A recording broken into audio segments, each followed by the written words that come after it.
بسم الله الرحمن الرحيم رب اشرح لي صدري ويسر لي أمري واحلل عقدة من لساني يفقهوا قولي. سورة النساء. بسم الله الرحمن الرحيم. يا أيها الناس اتقوا ربكم الذي خلقكم من نفس واحدة وخلق منها زوجها وبث منهما رجالا كثيرا ونساء واتقوا الله الذي تساءلون به والأرحام إن الله كان عليكم رقيبا. اے لوگو، اپنے پروردگار سے ڈرو جس نے تمہیں ایک جان سے پیدا کیا اور اسی سے اس کی بیوی کو پیدا کر کے ان دونوں سے بہت سے مرد اور عورتیں پھیلا دیں، اور ڈرو اللہ سے جس کے نام پر ایک دوسرے سے مانگتے ہو، اور رشتے ناطے توڑنے سے بچو، بے شک اللہ تعالیٰ تم پر نگہبان ہے. نساء کا معنی عورتیں ہیں. اس صورت میں عورتوں کے مسائل کا ذکر کیا گیا ہے، اس لیے اسے سورۃ النساء کہا گیا ہے. نفس واحدہ سے مراد ابو البشر حضرت آدم علیہ السلام ہیں. اے لوگو، ڈرو اپنے رب سے جس نے تمہیں ایک جان سے پیدا کیا. حضرت آدم علیہ السلام سے ان کی زوجہ حضرت حوا کو پیدا کیا. زمانہ جاہلیت میں عورتوں کے ساتھ زیادتیاں ہوتی تھیں، یہاں فرمایا گیا ہے کہ اے عورتوں، اے لوگو، تم سب ایک جان سے ہو. کسی کے عورت ہونے سے اس کی حیثیت کم نہیں ہو جاتی، اور اسی نفس سے اس کا جوڑا بنایا اور اس سے پوری دنیا میں پھیلا دیا. اب اللہ کے نزدیک عزت والا کون ہے؟ جس کے اندر تقوی اور اللہ کا ڈر ہوتا ہے، اور جس کا نام لے کے تم ایک دوسرے سے سوال کرتے ہو. ارحام سے مراد ہر قسم کے رشتہ دار، خواہ وہ محرم ہو یا غیر محرم. اور تقوی کا حکم دینے کے بعد رشتہ داروں کا احترام اور ان سے اچھا سلوک کرنے کو صلہ رحمی کا نام دیا گیا ہے. اور اس آیت میں دو حکم دیے گئے ہیں، یعنی تقوی اختیار کرنا اور رشتہ داروں کے ساتھ اچھا سلوک کرنا. حدیث شریف میں نبی پاک صلی اللہ علیہ وسلم نے فرمایا، رشتے کو کاٹنے والا جنت میں داخل نہ ہوگا. ایک اور حدیث ہے، جو شخص چاہتا ہے کہ اس کی رزق میں کشادگی ہو اور اس کی عمر لمبی ہو عطا کی جائے، اور اس سے چاہیے کہ وہ رشتہ داروں سے حسن سلوک کرے. اور رشتے ناتوں کو توڑنا سخت کبیرہ گناہ ہے، جسے قطع رحمی کہتے ہیں.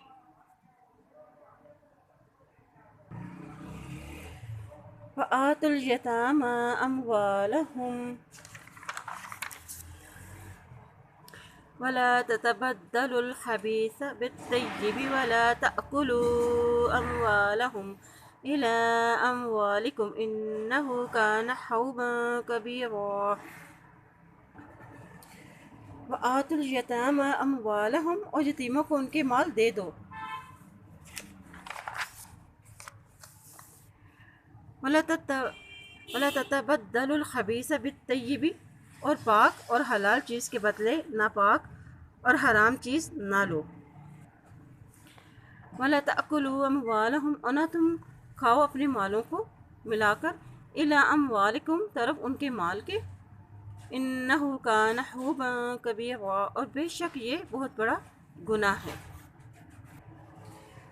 یتیم جب بالغ اور باشعور ہو جائے تو ان کا مال ان کے سپرد کر دو.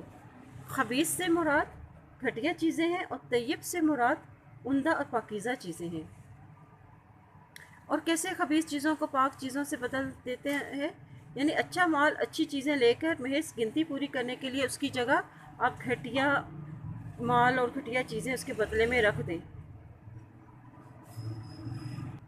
اور اسی طرح بدنیتی سے ان کا مال اپنے مال کے ساتھ ملا کر کھانا بھی منع کیا گیا ہے. اگر یہ مقصد خیر خواہی کا ہو تو ملا لینا جائز ہے. حوباً یعنی ایسا گناہ جو باعث وبال ہو اور جس کا کرنے والا سزا کا مستحق ہو. وَإِنْ خِفْتُمْ أَلَّا تُقْسِطُوا فِي الْيَتَامَىٰ فَانكِحُوا مَا طَابَ لَكُم مِّنَ النِّسَاءِ مَثْنَىٰ وَثُلَاثَ وَرُبَاعَ فَإِنْ خِفْتُمْ أَلَّا تَعْدِلُوا فَوَاحِدَةً أَوْ مَا مَلَكَتْ أَيْمَانُكُمْ ذالک ادنی الا تعولوا۔ اگر تمہیں ڈر ہو کہ یتیم لڑکیوں سے نکاح کر کے تم انصاف نہ رکھ سکو گے تو اور عورتوں میں سے جو تمہیں اچھی لگے، دو دو، تین تین اور چار چار سے نکاح کر سکتے ہو۔ لیکن اگر تمہیں کہ تم برابری نہ کر سکو اس کا ڈر ہو تو ایک ہی کافی ہے، یا تمہاری ملکیت کی لونڈی یہ زیادہ قریب ہے، یعنی اگر تم گھر کی یتیم بچیوں کے ساتھ انصاف نہیں کر سکتے تو ان سے نکاح ہی مت کرو، تمہارے لیے دوسری عورتوں سے نکاح کا رستہ کھلا ہے، بشرطیہ یہ کہ ان کے درمیان انصاف کے تقاضے پورے کر سکو، ورنہ ایک ہی نکاح کرو یا اس کے بجائے لونڈی پر گزارا کرو۔ اس آیت سے معلوم ہوتا ہے کہ ایک مسلمان مرد اگر وہ ضرورت مند ہے، باعث استطاعت رکھتا ہے تو وہ چار عورتوں سے بے وقت نکاح کر سکتا ہے، لیکن اس سے زیادہ کا نہیں۔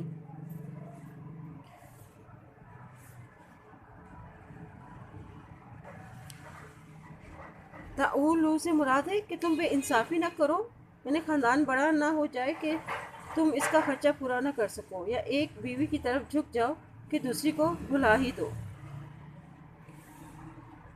وَآتُوا النِّسَاءَ صَدُقَاتِهِنَّ نِحْلَةً فَإِن طِبْنَ لَكُمْ عَن شَيْءٍ مِّنْهُ نَفْسًا فَكُلُوهُ هَنِيئًا مَرِيئًا۔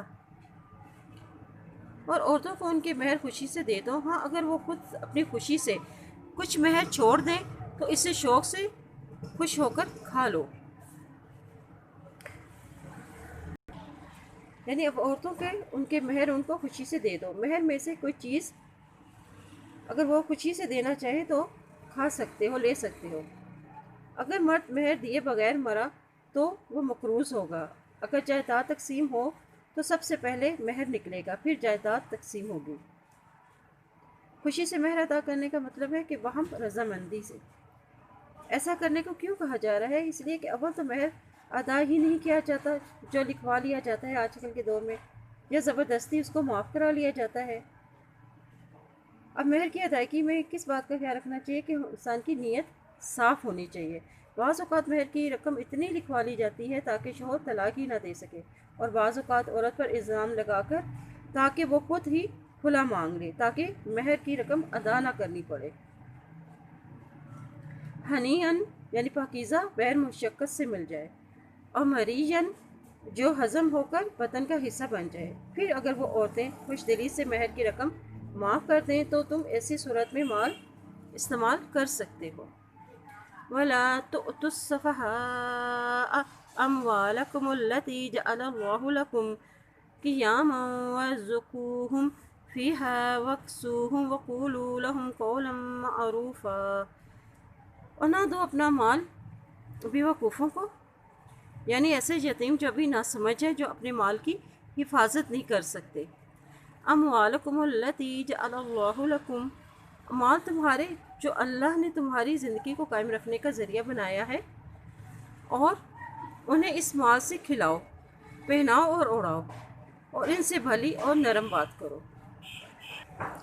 اب بیوقوفوں کو مال دینے سے کیوں روکا گیا ہے؟ کیونکہ بیوقوف مال کی حفاظت نہیں کر سکتا، اس طرح مال کے ضائع ہونے کا خدشہ رہتا ہے۔ اگر وہ مالک ہو تو ان کو کھانا کھلاؤ، کپڑا دو، اور ان سے بھلی بات کرو۔ نہ سمجھی سے جب وہ اپنا مال کا مطالبہ کریں تو انہیں اچھی طرح سے سمجھا دو۔ وَابْتَلُوا الْيَتَامَى حَتَّى إِذَا بَلَغُوا النِّكَاحَ فَإِنْ آنَسْتُم مِّنْهُمْ رُشْدًا فَادْفَعُوا إِلَيْهِمْ أَمْوَالَهُمْ وَلَا تَأْكُلُوهَا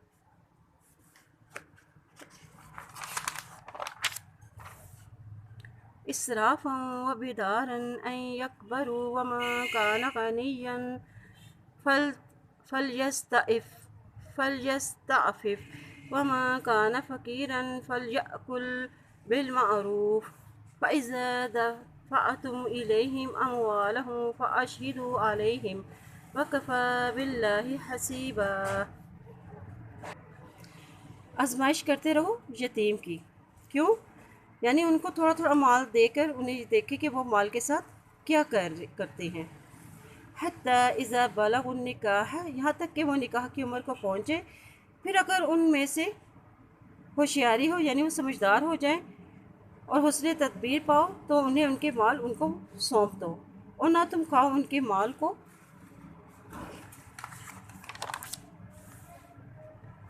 جلدی جلدی فضول خرچیوں میں تباہ نہ کرو۔ مالدار کو چاہیے کہ ان کے مال سے بچتے رہیں اور اس کے مال سے نہ لے۔ ہاں، اگر مسکین محتاج ہو تو دستور کے مطابق بھلے طریقے سے کھا لو۔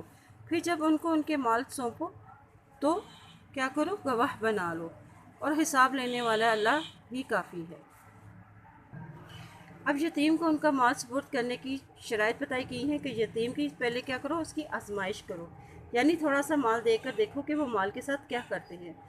پھر جب وہ بالغ ہو جائے اور نکاح کی عمر کو پہنچ جائے تو اپنی ذمہ داریاں اٹھانے کے قابل ہو جائیں، تو پھر ان کا مال ان کو واپس کر دو۔ اور دوسری شرائط تھی، پھر جب تم ان کو پاؤ ان میں سے سمجھ بوجھ اہلیت، تو ان کا مال ان کو لوٹا دو۔ اور کن باتوں سے روکا کیا ہے؟ کہ نہ تم کھاؤ ان کے مالوں کو اسراف کرتے ہوئے اور جلدی جلدی کرتے ہوئے کہ وہ بڑے ہو جائیں، یعنی یتیم کا مال دینے سے پہلے ہی جلدی جلدی خود خرچ کر کے اسے ختم کر دیں۔ جو مالدار ہو اسے چاہیے کہ وہ پرہیزگاری سے کام لے، یعنی ولی اس کے مال سے کچھ بھی نہ لے، اور جو محتاج ہو وہ مصروف طریقے سے، وہ یعنی معروف طریقے سے اسے استعمال کر کے کھا سکتا ہے۔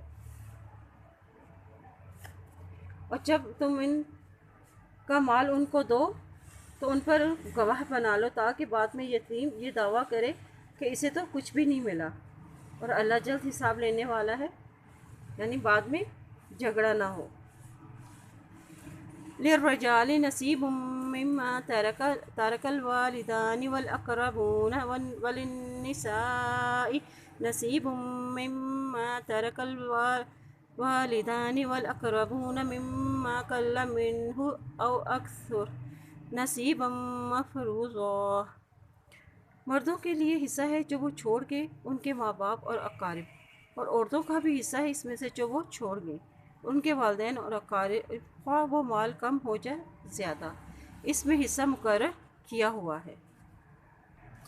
اب اسلام سے قبل ایک یہ بھی ظلم روا رکھا جاتا تھا کہ عورتوں اور چھوٹے بچوں کو وراثت میں حصہ ہی نہیں دیا جاتا تھا۔ اس آیت میں اللہ تعالیٰ نے مردوں کی طرح عورتوں، بچوں اور والدین اقارب کے مال میں حصہ دار ہوں گے اور انہیں محروم نہیں کیا جائے گا۔ تاہم یہ الگ بات ہے کہ لڑکی کا حصہ لڑکے کی نسبت سے نصف ہے، کیونکہ عورتوں کو اسلام کی معاش کی ذمہ داری سے فارغ رکھا ہے اور مردوں کو اس کا کفیل بنایا ہے۔ علاوہ ازیں عورتوں کے پاس مہر کی صورت میں بھی مال آ جاتا ہے جو ایک مرد ہی اسے ادا کرتا ہے۔ اور اسلام کا کیا حکم ہے کہ مردوں کے لیے حصہ ہے اس میں سے جو اس کے والدین رشتہ دار چھوڑ گئے، اور عورتوں کے لیے حصہ ہے اس میں سے جو اس کے والدین اور رشتہ دار حصہ چھوڑ گئے۔ وَإِذَا حَضَرَ الْقِسْمَةَ أُولُو الْقُرْبَى وَالْيَتَامَى وَالْمَسَاكِينُ فَارْزُقُوهُم مِّنْهُ وَقُولُوا لَهُمْ قَوْلًا مَّعْرُوفًا۔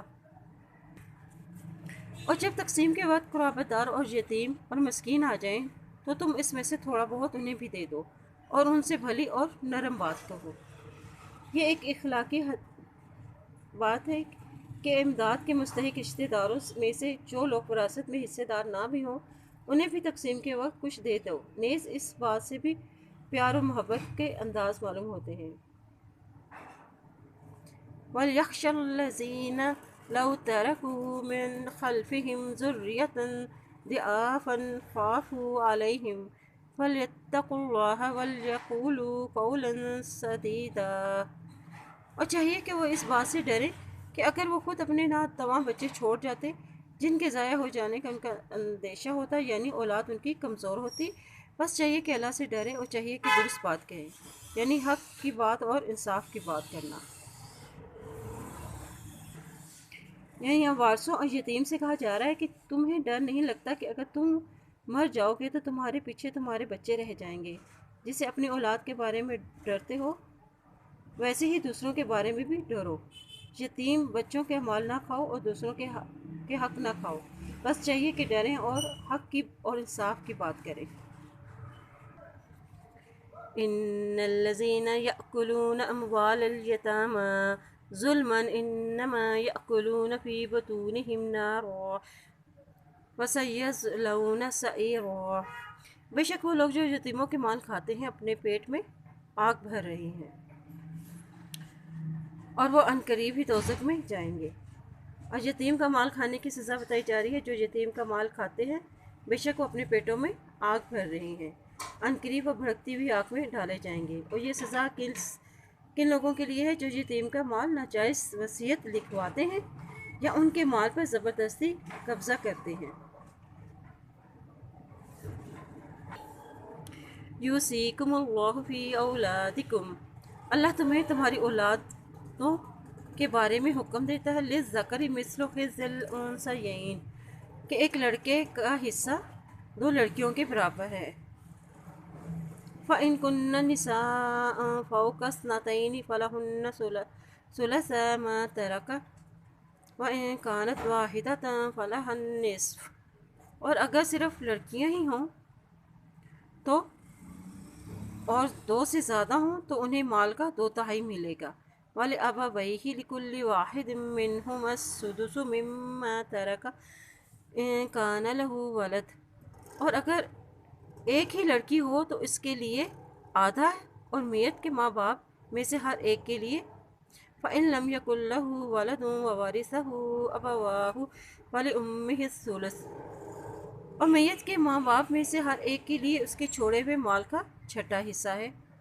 فَإِن كَانَ لَهُ إِخْوَةٌ فَلِأُمِّهِ السُّدُسُ مِن بَعْدِ وَصِيَّةٍ يُوصِي بِهَا أَوْ دَيْنٍ، اگر میت کی اولاد ہو اور اگر اولاد نہ ہو اور ماں باپ وارث ہوتے ہیں، ان کی ماں کے لیے تیسرا حصہ ہے۔ اگر میت کے کئی بھائی ہوں، آباؤکم وابناؤکم لا تدرون ایہم اقرب لکم نفعا، اگر میت کے بھائی ہوں، کئی بھائی ہوں، تو پھر اس کی ماں کا چھٹا حصہ ہے، اور اس کی وصیت کی تکمیل کے بعد فریضۃ من اللہ،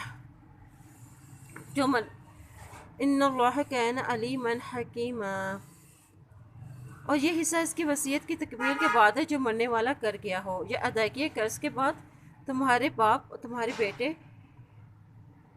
اور تمہیں معلوم ہے کہ کون تمہیں نفع پہنچانے میں تمہارے زیادہ قریب ہے۔ یہ حصے اللہ کی طرف سے مقرر ہے، اور اللہ تعالیٰ علم اور حکمت والا ہے۔ یعنی تم اپنی سمجھ کے مطابق وراثت کو تقسیم کرو، بلکہ اللہ کے حکم کے مطابق جس کا جتنا حصہ مقرر کر دیا ہے ان کا حصہ ادا کر دو۔ وَلَكُمْ نِصْفُ مَا تَرَكَ أَزْوَاجُكُمْ إِن لَّمْ يَكُن لَّهُنَّ وَلَدٌ فَإِن كَانَ لَهُنَّ وَلَدٌ فَلَكُمُ الرُّبُعُ مِمَّا تَرَكْنَ مِن بَعْدِ وَصِيَّةٍ يُوصِينَ بِهَا، اور تمہارے لیے نصف ہے جو چھوڑ کے تمہارے بیویاں اور ان کی اولادیں اگر نہ ہوں تو آدھا ہے تمہارا، اور اگر ان کی اولادیں ہوں تو ان کے لیے چھوڑے ہوئے مال میں سے تمہارے لیے 1/4 حصہ ہے، اور اس وصیت کے ادائیگی کے بعد جو وہ کر گئی ہو، یا قرض کی ادائیگی کے بعد۔ أَوْ دَيْنٍ وَلَهُنَّ الرُّبُعُ مِمَّا تَرَكْتُمْ إِن لَّمْ يَكُن لَّكُمْ وَلَدٌ فَإِن كَانَ لَكُمْ وَلَدٌ فَلَهُنَّ الثُّلُثُ مِمَّا تَرَكْتُم مِّن بَعْدِ وَصِيَّةٍ تُوصُونَ بِهَا أَوْ دَيْنٍ، اور جو ترکہ تم چھوڑ جاؤ اس میں سے ان کے لیے 1/4 حصہ ہے، اگر تمہاری اولاد نہ ہو، اور اگر تمہاری اولاد ہو تو پھر انہیں تمہارے ترکے کا 8واں حصہ ملے گا، اس وصیت کے بعد جو تم نے کر دی یا قرض کی ادائیگی کے بعد۔ وَإِن كَانَ رَجُلٌ يُورَثُ كَلَالَةً أَوْ امْرَأَةٌ وَلَهُ أَخٌ أَوْ أُخْتٌ فَلِكُلِّ وَاحِدٍ مِّنْهُمَا السُّدُسُ، فَإِن كَانُوا أَكْثَرَ مِن ذَلِكَ فَهُوَ شُرَكَاءُ فِي الثُّلُثِ مِن بَعْدِ وَصِيَّةٍ يُوصَىٰ بِهَا أَوْ دَيْنٍ، اور جن کی وراثت لی جاتی ہے وہ مرد یا عورت کلالہ کہلاتے ہیں، یعنی ان کا باپ بیٹا نہ ہو یا اس کا ایک بھائی یا ایک بہن ہو، تو ان دونوں میں سے ہر ایک کا چھٹا حصہ ہے، اگر اس میں سے زیادہ ہوں تو 1/3 میں سب شریک ہوں گے۔ اس وصیت کے بعد جو کی گئی یا قرض کی ادائیگی کے بعد غیر مضاز وصیت من اللہ واللہ علیم حلیم، اور اوروں کا نقصان نہ کیا گیا ہو اور یہ مقرر کیا ہوا اللہ کی طرف سے، اور اللہ جاننے والا اور بردبار۔ اب یہاں غیر مضار یعنی وصیت میں نقصان کس طرح، یعنی کسی وارث کو اس کے حق سے محروم کر دینا، ایسا قرض لینا جس کی ضرورت ہی نہ ہو کہ سارا مال اس قرض کی ادائیگی میں ہی چلا جائے، یا وصیت کو تبدیل کرا لینا، ظہیر زمین بیٹوں کو اور بنجر زمین بیٹی کو دے دینا، عورت سے ان کا حصہ معاف کرا لینا اور انہیں بلیک میل کرنا کہ تمہیں جہیز تو دے دیا تھا، تمہارا حصہ ادا کر دیا ہے۔ جھوٹے قرض دار آ جاتے ہیں اور مکانوں کے پرانے ریٹ لگا کر حصہ دے دیا جاتا ہے، جھوٹی گواہی بنا لی جاتی ہے کہ میں نے حصہ معاف کرا دیا، اور یہاں تاکید کی جا رہی ہے کہ وصیت کا ذکر پہلے اور قرض بعد میں دیا جائے گا۔ اب میراث کے احکام بیان کرنے کے ساتھ ساتھ یہ تیسری مرتبہ کہا جا رہا ہے کہ وراثت کی تقسیم وصیت پر عمل کرنے اور قرض کی ادائیگی کے بعد کی جائے۔ تلک حدود اللہ ومن یطع اللہ ورسولہ یدخلہ جنات تجری من تحتها الانہار خالدین فیہا وذلک الفوز العظیم۔ یہ اللہ کی حدود ہیں، جو اللہ اس کے رسول کی فرمانبرداری کرے گا وہ جنت میں داخل ہوگا جس کے نیچے سے نہریں بہتی ہیں، اور اس میں ہمیشہ ہمیشہ رہے گا، اور یہ بہت بڑی کامیابی ہے۔ یہ اللہ کی حدود ہیں، جو اللہ اس کے رسول کی اطاعت کرے گا وہ ان کے لیے اس باغوں میں، جنت کے باغوں میں داخل ہوگا، اور اس میں وہ ہمیشہ ہمیشہ رہیں گے، اور یہی بہت بڑی کامیابی ہے۔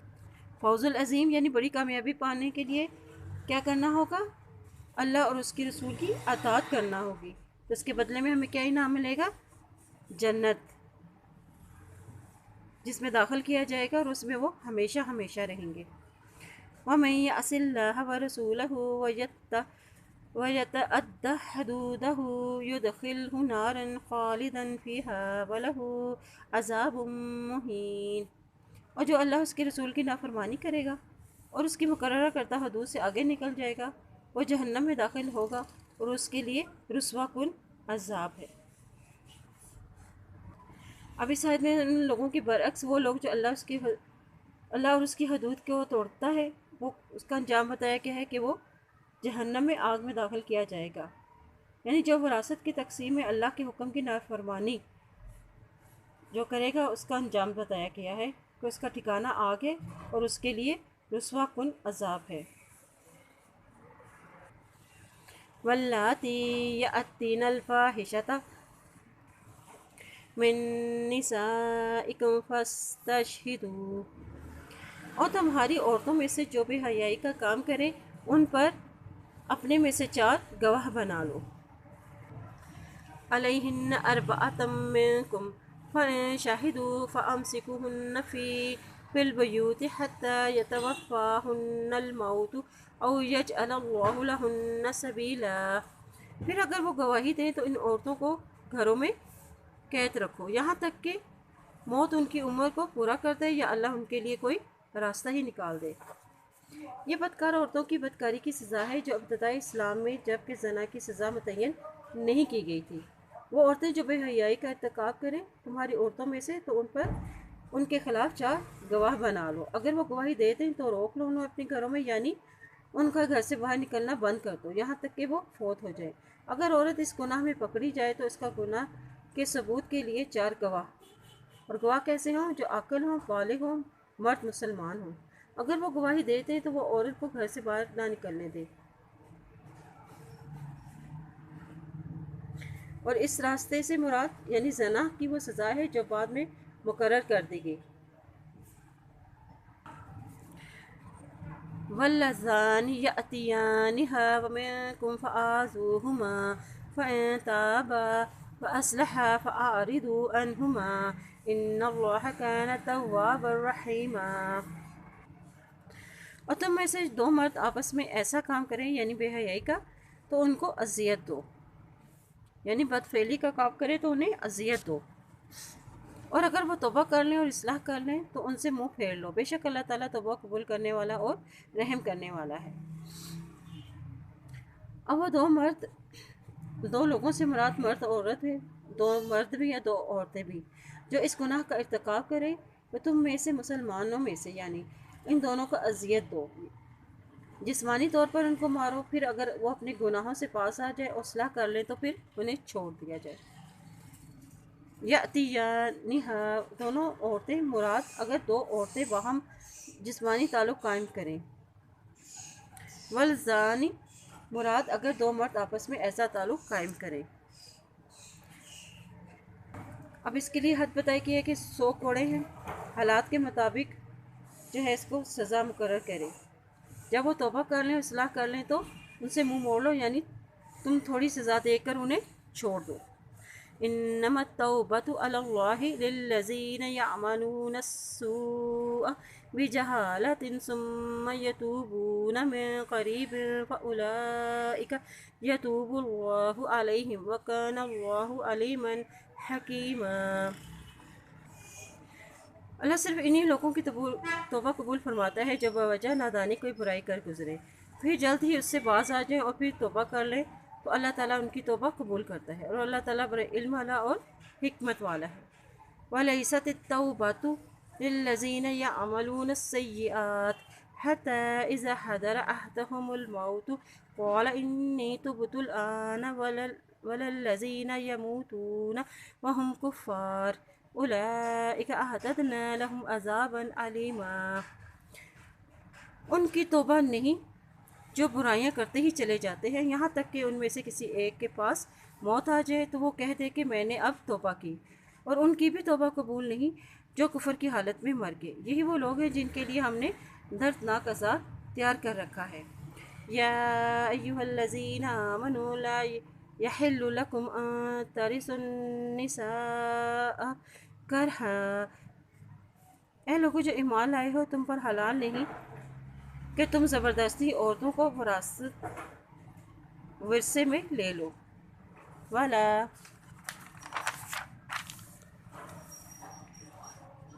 تعضلوہن لتذہبوا ببعض ما آتیتموہن الا ان یأتین بفاحشۃ مبینہ وعاشروہن بالمعروف فإن كرهتموهن فعسى أن تكرهوا شيئا ويجعل الله فيه خيرا كثيرا۔ انہوں نے اس لیے روک نہ رکھو کہ تم نے انہیں دے رکھا ہے، اس میں سے جو کچھ لے لو، اگر وہ کھلی بے حیائی کریں اور ان کے ساتھ بھلے طریقے سے زندگی بسر کرو، اور اگر تم انہیں ناپسند کرتے ہو تو ممکن ہے کہ اگر تم کسی چیز کو برا جانو تو اللہ اس میں بہت بھلائی کر دے۔ اسلام سے قبل عورتوں پر ایک ظلم یہ بھی ہوتا تھا کہ شوہر کے مر جانے کے بعد اس کے گھر کے لوگ اس کے مال کی طرح اس عورت کو کے بھی زبردستی وارث بن بیٹھتے تھے، اور خود اپنی مرضی سے اس کی رضامندی کے بغیر اس سے نکاح کر لیتے یا اپنے بھائی بھتیجے سے نکاح کر دیتے، حتیٰ کہ سوتیلا بیٹا بھی باپ کے مرنے کے بعد باپ کی عورت سے نکاح کر لیتا۔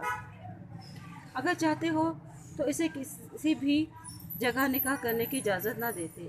اسلام نے ظلم کے تمام طریقوں سے منع فرمایا ہے، اور یہ ایک ظلم تھا۔ اگر عورت خاوند کو پسند نہ آتی اور وہ اس سے چھٹکارا حاصل کرنا چاہتا ہے اس کو طلاق نہ دیتا بلکہ اس سے خوب تنگ کرتا تاکہ وہ مجبور ہو کر حق مہر واپس کر دے۔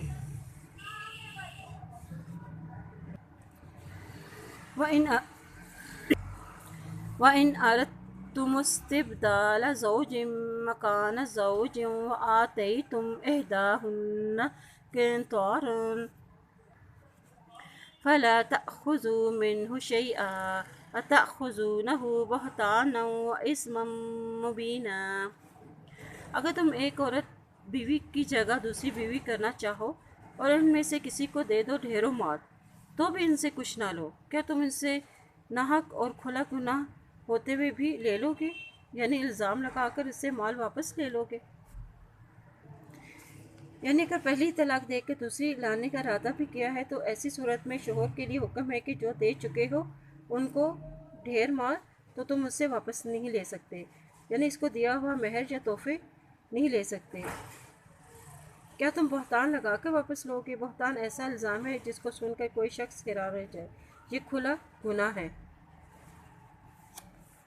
وَكَيْفَ تَأْخُذُونَهُ وَقَدْ أَفْضَىٰ بَعْضُكُمْ إِلَىٰ بَعْضٍ وَأَخَذْنَ مِنكُم مِّيثَاقًا غَلِيظًا۔ اور تم اسے کیسے لے لو گے حالانکہ تم ایک دوسرے سے مل چکے ہو، اور ان عورتوں نے تم سے مضبوط عہد و پیمان لے رکھے ہیں۔ مضبوط عہد و پیمان یعنی جو نکاح کے وقت مرد سے لیا جاتا ہے کہ تم اسے اچھے طریقے سے آباد کرنا یا احسان کے ساتھ چھوڑ دینا۔ وَلَا تَنكِحُوا مَا نَكَحَ آبَاؤُكُم مِّنَ النِّسَاءِ إِلَّا مَا قَدْ سَلَفَ إِنَّهُ كَانَ فَاحِشَةً وَمَقْتًا وَسَاءَ سَبِيلًا۔ اور ان عورتوں سے نکاح نہ کرو جن سے تمہارے باپوں نے نکاح کیے مگر جو گزر چکا، بے شک یہ بے حیائی کا کام ہے اور بغض کا سبب ہے اور بہت ہی بری راہ ہے۔ اور زمانہ جاہلیت میں ستولے بیٹے اپنے باپ کی بیوی سے یعنی ستیلی ماں سے نکاح کر لیتے تھے۔ اس سے روکا جا رہا ہے کہ یہ بہت ہی بے حیائی کا کام ہے۔ اگر نکاح کر لیا ہے تو دخول سے پہلے ہی طلاق دے دو۔ حرمت علیکم امہاتکم وبناتکم واخواتکم واماتکم وخالاتکم وبنات الاخ وبنات الاخت وامہاتکم اللاتی ارضعنکم واخواتکم من الرضاعۃ وامہات نسائکم وربائبکم اللاتی فی حجورکم من نسائکم اللاتی حرام کر دی گئی ہیں تم پر تمہاری مائیں، تمہاری لڑکیاں اور تمہاری بہنیں، تمہاری پھپھیاں اور تمہاری خالائیں اور بھائی کی لڑکیاں اور بہن کی لڑکیاں، اور تمہاری وہ مائیں جنہوں نے تمہیں دودھ پلایا ہے، اور تمہاری دو شریک بہنیں، اور تمہاری ساسیں، اور تمہاری وہ پرورش کردہ لڑکیاں جو تمہاری قوت میں ہیں، اور تمہاری ان عورتوں سے جن سے تم دخول کر چکے ہو۔ دخلتم بہن فإن لم تكونوا دخلتم بہن فلا جناح علیکم وحلائل أبنائكم